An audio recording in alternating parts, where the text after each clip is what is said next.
اس سے سارے درس لیتے. درس لینے کے بعد عشاء کی نماز پڑھنے کے بعد ہر آدمی جاتا اور راستے میں سے کچھ زیتون لے لیا اور کچھ چیز جسے یہ جبنہ کہتے ہیں, کچھ جبن لے لیا اور کچھ وہ حلاوہ ہریسہ یا تہینہ یہ لے لیا, اور سمولی یا گول قسم کی سفید روٹی جو ہے یہ لے لی. بس یہ رات کا کھانا لے کے چل گئے, اور صبح کی نماز پھر حرم میں, اور اشراق تک حرم میں, پھر درس میں ہے ہر آدمی. اس کی وجہ یہ ہے کہ آج بھی آپ ان پرانے لوگوں سے اگر آپ بات کریں گے تو آپ حیران ہوں گے کہ ان کے اندر کتنا اللہ نے علم کے معلومات رکھے ہوئے. لیکن جب جناب آبادیاں بڑھتی گئیں اور ہم باہر کے لوگ آتے گئے, ہم کہتے تو ہے نا کہ یہ ہمیں بڑا تنگ کرتے ہیں, لیکن ہم نے کبھی اس پہ غور نہیں کیا ہے کہ ہم نے ان کو کتنا تنگ کیا ہے. اسی لیے اب تو ان کا مثل بن گئی ہے کہ ہندی سندھی سادات مکہ.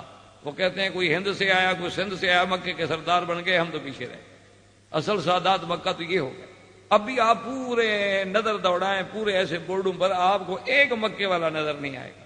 سب کسی کے ساتھ دیکھ لیں گے آپ, کوئی کسی کا ہوگا, کوئی کسی کا ہوگا, کوئی کسی ملک کا ہوگا. جو خالص مکی ہے نا وہ آپ کو ایک بھی نظر نہیں آئے.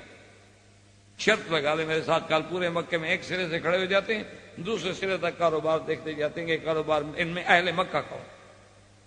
اور مدینہ منورہ میں جب اللہ آپ کو لے جائے دیکھیں وہ سب لوگ جو تھے پیچھے ہٹ گئے, کیونکہ شریف لوگ نے کہا بھی ہم تو نہیں تقابل کر, ہم تو جھوٹ نہیں بول سکتے, ہم تو اس طرح کی بے شرا نہیں کر سکتے, ہم تو اس طرح کا لوگوں کو دھوکہ نہیں دے سکتے, ہم تو یہ باتیں کر نہیں سکتے. اور جو سیدھے راستے پہ چلنے والا اس کا تو آج کل مقام ہے ہی نہیں, اس لیے وہ بیچارے آرام سے پیچھے ہٹ گئے.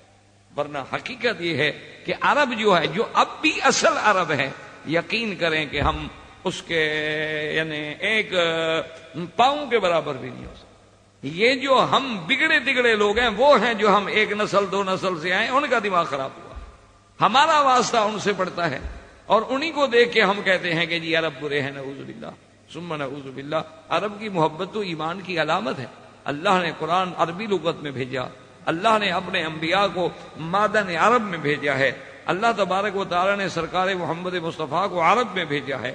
اور اسی طرح آپ دیکھیں کہ یہ تمام سرزمین جو ہے حجاز سے لے کر شام تک یہ مادن الانبیاء والمرسلین ہے علیہم الصلوات والتسلیم.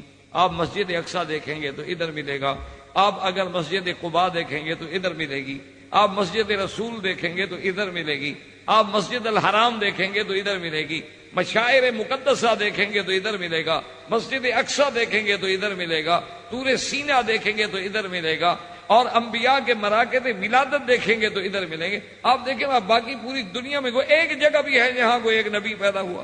اللہ جانتے تھے نا کہ جو لوگ پیروں کو خدا بنا لیتے ہیں, اگر میں نے یہاں نبی پیدا کیا تو پھر میرا کام تو چھٹی ہو گیا.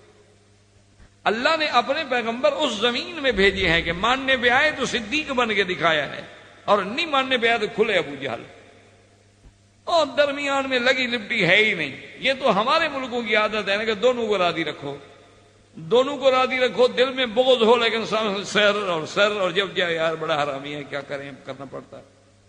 یہ ہماری فطرت بن گئی, اس لیے اللہ نے ہمارے ملکوں میں نہیں بھیجے پیغمبر.